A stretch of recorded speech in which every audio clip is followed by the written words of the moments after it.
Hello friends, मेरा नाम शशिकला कनौजिया है। आप देख रहे हैं जोश लीगल नॉलेज।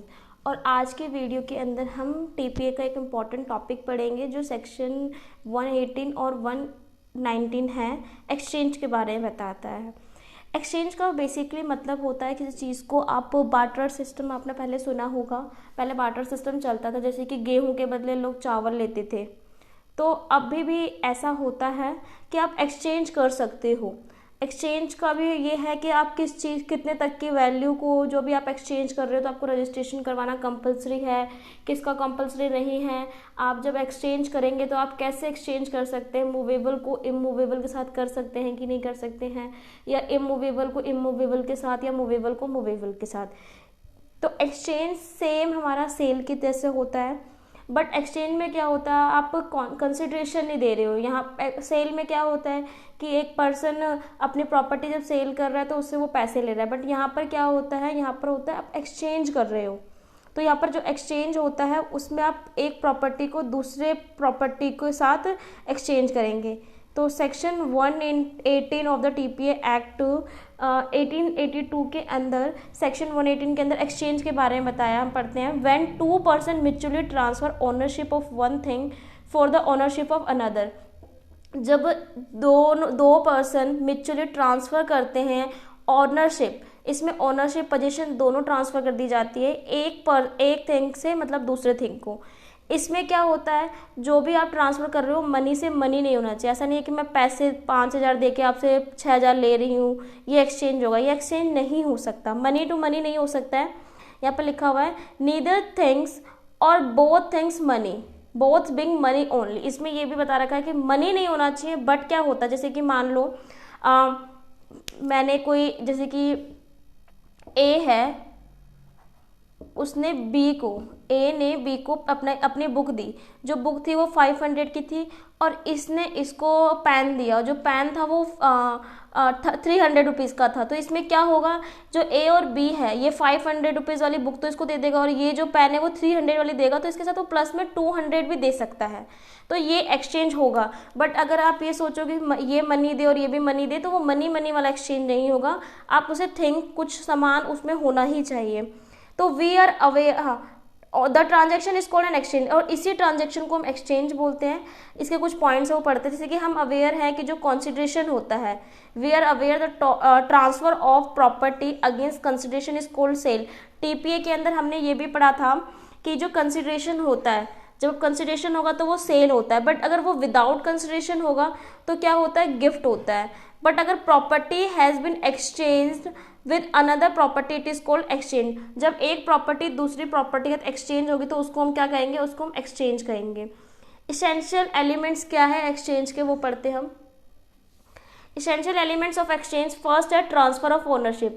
इसके अंदर क्या है, आप ओनरशिप ट्रांसफर कर देते हो। आप उसको उस पर कोई बाउंडेशन या कोई कंडीशंस नहीं लगाते हो कि मैंने आपको ये प्रॉपर्टी जब मैं आपसे एक्सचेंज कर रहा हूँ तो आप ये प्रॉपर्टी किसी और को एक्सचेंज नहीं करोगे।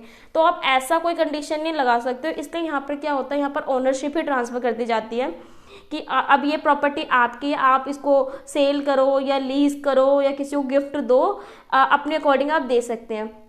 तो ट्रांसफर ऑफ ओनरशिप क्या होता है, exchange involve transfer of ownership in some existing property. सबसे पहले अगर आप एक्सचेंज कर रहे हो तो आपके पास क्या होना चाहिए, वो प्रॉपर्टी होना चाहिए, वास्तव में एग्जिस्ट होना चाहिए। In transfer of ownership absolute interest of the owner is transfer. इसके अंदर एब्सोल्यूट इंटरेस्ट ट्रांसफर कर दिया जाता है। A partition of immovable property is not considered as exchange. इसमें एक ये बात है कि अगर मान लो कि प्रॉपर्टी है, ये प्रॉपर्टी है, इस प्रॉपर्टी पे पार्टीशन किया है, तो आप ये नहीं बोल सकते कि हमने इसको एक्सचेंज किया, इसको कंसिडर नहीं करेंगे एक्सचेंज, वो एक्सचेंज नहीं है। अगर वो अपनी, जैसे कि दो भाई हैं, दो भाइयों की प्रॉपर्टी, इधर एक की प्रॉपर्टी जाती है, इधर बी की जाती है, अगर ए और बी आपस में एक्सचेंज कर लेंगे तो वो एक्सचेंज होगा। बट पार्टीशन को हम कंसिडर नहीं करेंगे कि वो पार्टीशन हमारा एक्सचेंज है। अब हम पढ़ते हैं, property need not be immovable property. जैसे कि अब यहाँ मैंने क्वेश्चन स्टार्टिंग में आपको बोला था कि क्या हम एक्सचेंज के अंदर मूवेबल को मूवेबल प्रॉपर्टी या इमूवेबल को इमूवेबल प्रॉपर्टी या मूवेबल और इमूवेबल प्रॉपर्टी के अंदर एक्सचेंज कर सकते हैं। तो हाँ, बिल्कुल एक्सचेंज करते हैं। तो यहाँ पर यही है, property need not be immovable property, जरूरी नहीं है कि वो प्रॉपर्टी इमूवेबल हो, प्रॉपर्टी में भी मूवेबल और इमूवेबल दोनों हो सकती है। And immovable property can be transferred against a movable property and vice versa. आप इमूवेबल प्रॉपर्टी का जो एक्सचेंज है वो आप मूवेबल प्रॉपर्टी के साथ भी कर सकते हैं, मूवेबल प्रॉपर्टी को मूवेबल प्रॉपर्टी के साथ भी कर सकते हैं, और इमूवेबल प्रॉपर्टी को इमूवेबल प्रॉपर्टी के साथ भी एक्सचेंज कर सकते हैं। अब यहाँ पर एक थर्ड जो एलिमेंट है वो है exchange include barter, transfer of property one person to another. सबसे पहले अब हमने ऑनरशिप ट्रांसफर कर दी है, ऑनरशिप जो ट्रांसफर हो रही है वो किसके बीच में ट्रांसफर हो रही है, एक पर्सन से दूसरे पर्सन में। यहाँ पर जैसे कि हमने अभी तक सेलर, जैसे कि सेल का हम पढ़ते हैं तो सेलर और बायर होता है, ऐसे लीज का पढ़ते हैं तो क्या होता है, लेजर और लेजी होता है, और हम गिफ्ट का पढ़ते हैं तो डोनर और डोनी होता है। तो यहाँ पर क्या है, यहाँ पर अगर हम किसी दो बीच के उसमें ट्रांसफर करेंगे तो यहाँ पर ऐसा नहीं है एक्सचेंजर और एक्सचेंजी होगा, नहीं, यहाँ पर होता है फर्स्ट पार्टी और सेकंड पार्टी। तो यहाँ पर इन दोनों को फर्स्ट पार्टी और सेकंड पार्टी ही माना जाता है। इसका फोर्थ एसेंशियल है mode of transfer. Mode of transfer के अंदर हम कुछ पढ़ते हैं, मोड ऑफ ट्रांसफर जो है उसका फर्स्ट है section 118 provide that transfer of property in completion of an exchange can be made only in manner prescribe for transfer of such property by sale. The formalities of section 54 dealing with sale of properties will be complied with.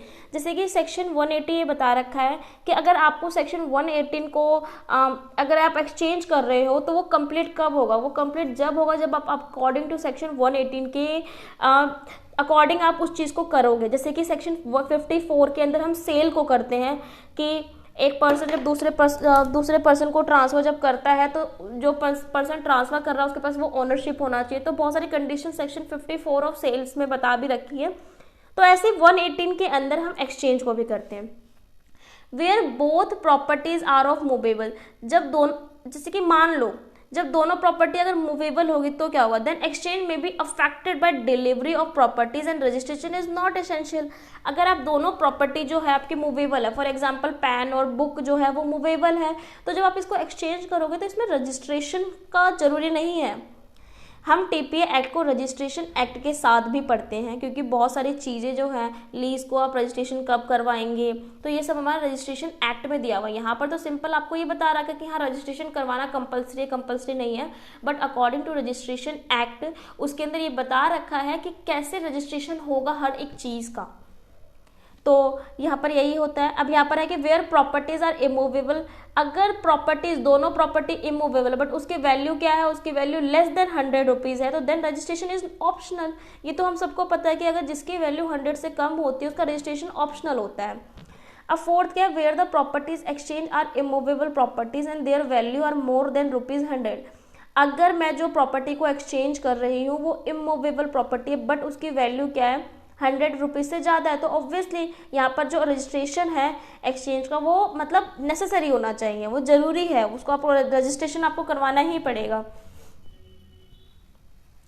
अब हम कुछ section 119 के बारे में पढ़ते हैं। Section 119 बताता है right of property deprive of thing receive to in exchange. जैसे कि ये है, अगर मान लो ए और बी है, दो पार्टी है, दोनों पार्टी कहती है कि हाँ मैं ये एक्सचेंज करूँगी और वो ये एक्सचेंज करेगा, बट ए पार्टी क्या करती है, ए पार्टी जो है वो थोड़ा सा मतलब उसके टाइटल में जैसे कि उसकी प्रॉपर्टी में कोई डैमेज होता है वो बताती नहीं है उसको, पर जब बी के पास वो प्रॉपर्टी आती है या वो थिंग आता है तो वो जब उससे अवेयर होता है तो उसके पास रेमेडीज़ क्या क्या है। ऐसा तो नहीं है कि उसके पास कोई रेमेडीज़ नहीं होगा, तो उसके पास रेमेडीज़ होता है, तो हम इस सेक्शन के अंदर वही पढ़ेंगे।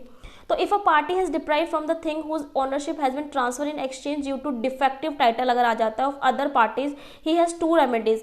अंडर सेक्शन 119 के अंदर 2 रेमेडीज़ बताइए। फर्स्ट कि वो कंपनसेशन रिकवर कर सकता है, he can recover for compensation for loss suffer to him.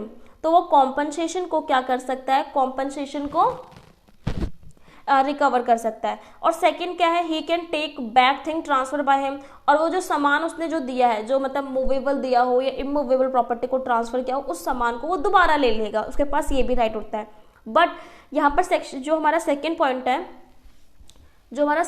इसके अंदर भी कुछ 2-3 बातें और भी बता रखी है कि वो कब ले सकता है। ऐसा तो नहीं है कि मैंने अपना टाइटल आपको दिया आज और 30 साल के बाद आप क्लेम कर रहे हो कि नहीं आपके टाइटल में कोई प्रॉब्लम है, तो ऐसा नहीं हो सकता है। एक टाइम, एक रीजनेबल टाइम, और जो ये रीजनेबल टाइम है ये कहाँ पर डिफाइंड है, ये लिमिटेशन एक्ट पर डिफाइंड है। तो जो हमारा लॉ होता है वो ये नहीं है कि जो हम चीज़ पढ़ रहे हैं बस हम उसी को पढ़े, इसको भी रिलेट करके पढ़ना चाहिए। जैसे कि अभी हमने एक्सचेंज का टॉपिक पढ़ा, इसमें हम क्या पढ़ रहे हैं, और इसमें हम रजिस्ट्रेशन का टॉपिक भी पढ़ रहे हैं कि रजिस्ट्रेशन कंपलसरी है कि नहीं है, लिमिटेशन का पीरियड भी हम पढ़ सकते हैं कि लिमिटेशन कितना होना चाहिए कितना नहीं। अगर आप लॉ के स्टूडेंट्स हैं तो आपको रिलेट करके पढ़ना चाहिए हर चीज़। इसमें नोट किया, second remedy is available only below mention cases. दो केस के अंदर ही, 2-3 केसेस के अंदर ही आप जो सेकंड है, सेकंड क्या था हमारा रेमेडी कि हम उस प्रॉपर्टी को दोबारा ले सकते हैं। तो where property is still in position of other party, वो हम तब ले सकते हैं जब उस वही जो पोजीशन उसके पास है, मतलब जो पोजीशन है, वो जो प्रॉपर्टी का पोजीशन है वो स्टिल उसी पर्सन के पास है जिससे हमने एक्सचेंज किया हो।